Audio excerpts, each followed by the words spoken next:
Halloween, the holiday associated with scary spooky times. So of course, decorations around the house, scary movies, and scary video games. Brats? Wait, what? Nicktoons? Oh, my bad. These are the little Wimpy Goody Two-Shoe Games box.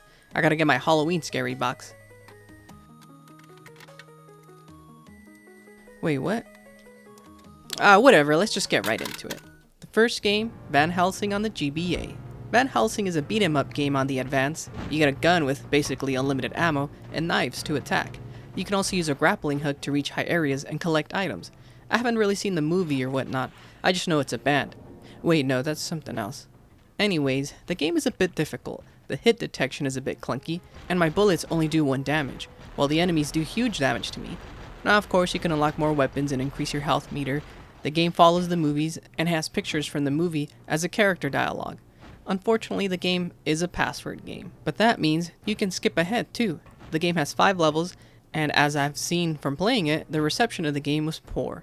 I like the concept of the game and the mechanics of it since it tried something else besides a side-scroller GBA game. But with vampires, Dracula, etc., things that make the game a Halloween game... excuse me 1 second.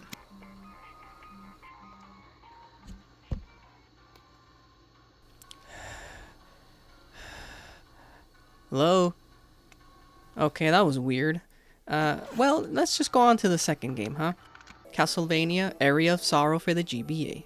Now, I know there's multiple Castlevania titles on the GBA, but once I started playing Aria of Sorrow, it's a damn good game. The only Castlevania game I've played is Super Castlevania 4 on the Super Nintendo.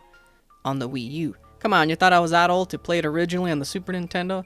That would have been like someone born in 1994 or something. Definitely not me or anything. I know I just mentioned Van Helsing being a non-side-scroller as a bonus, but I was just trying to be nice. Aria of Sorrow is technically a side-scroller, but it's an open-world kind of layout. You know, classic Castlevania or Metroid games, as people like to label games as Metroidvania style after these franchises. They're not playing games and saying, oh, that's a Van Helsing type of game. Anyways, you start off with a simple blade, and you can have secondary weapons, which you obtain by defeating enemies. There's spears, axes, grenades, just to name a few. You can also equip different armor and whatnot, and equip different souls you also collect throughout the levels, which give you extra abilities like being able to slow down in the air to clear some gaps, being able to see destructible walls to unlock hidden areas. I really like the RPG elements, and even though I'm not playing as Simon Belmont with the whip, the ability to change weapons you unlock on the fly, and of course, in accordance with Castlevania law, you can hit candles to get some hearts, just like in real life. And of course, you also level up as well on top of all the other RPG elements. The further you go into the castle, the more you learn about it and about Dracula, and the different enemy powers you obtain also keep you playing. These ghost enemies here give you the power to summon some ghosts to attack enemies here. And this guy just comes in and basically tells you the whole lore of the castle, his mother's maiden name and his social security, and all the castle secrets.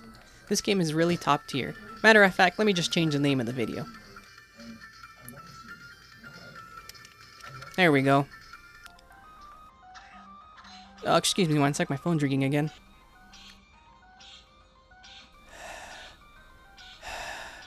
Hello?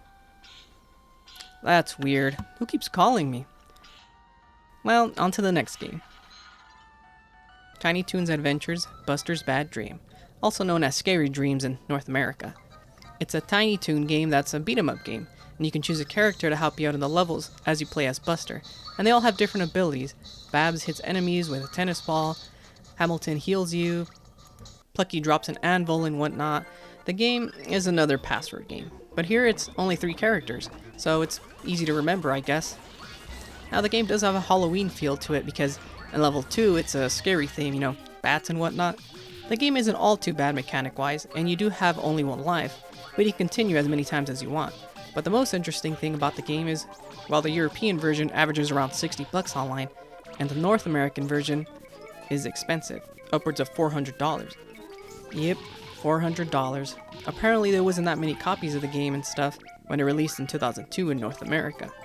It's a good thing I borrowed this game from a friend. What the... My lights were flickering. That was weird. Well, how about one more game, huh? Ghost Rider for the GBA. Another beat 'em up, this time featuring Ghost Rider. You start off in hell and you have your chain and you can punch and roll. You can hit combos as you progress through the game, And you can also hit combos. And as you progress through the game, you'll get more power-ups, like a charging punch, and even using the flame on move. The game did surprise me graphically, as there are some levels where you ride your bike in a 3D view. There's levels where you ride your motorcycle here and hit enemies off their bikes. You can also boost and shoot fireballs too. The game has a variety and it's overall a fun experience. There's boss battles and even some in that bike riding form too. Eventually you do escape out of hell and roam the earth. Ghost Rider came out really late in GBA's life cycle in 2007 and received mixed reviews, releasing on the PS2 and PSP as well. The game did try to implement combo mechanics with different move combinations, grabbing enemies, spinning chain moves, etc. And I gotta give the GBA version credit for variety in gameplay. The lights are flickering again. Wait, what is that? Oh, it's just you. Scared me for a second. Today's been weird. Phone calls, flickering lights, and now my walls are oozing? Wait, no, they always do that. Hold on. A cell phone? It was you calling me this whole time? If that was you on the phone, then who was flickering the lights?